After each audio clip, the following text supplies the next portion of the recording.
யார் என் நினைவிலிருந்து தூரமாகிறாரோ அவருக்கு நெருக்கடியான வாழ்க்கை அல்லாஹ் கொடுப்பங்கிறான்.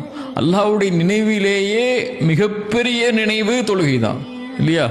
மூசா அலைஹிஸ்ஸலாம் அல்லாஹ் சொல்லும்போது லா இலாஹ இல்லா அன ஃபஅபுதுனி, வணங்க தகுதியான என்னை தவிர யாரும் இல்லை, என்னையே வணங்கு மூசா, வ அக்கிமிஸ் ஸலாத லிதிக்ரி, என் நினைவுக்காக தொழுகை நிலைநாட்டுங்கிறான்.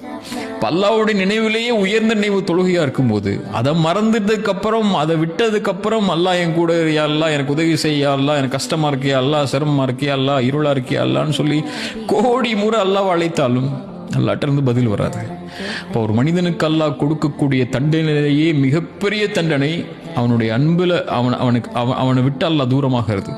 அப்படி செய்யணுமா, அல்லாஹ் உங்களை விட்டு தூரமாகணுமா, ஒரே ஒரு செயலை செஞ்சுருங்க, அல்லாஹ் உங்களை விட்டு தூரமாயிருவா. தொழுகை விட்டுருங்க. ஃபக்கத் கஃபர்.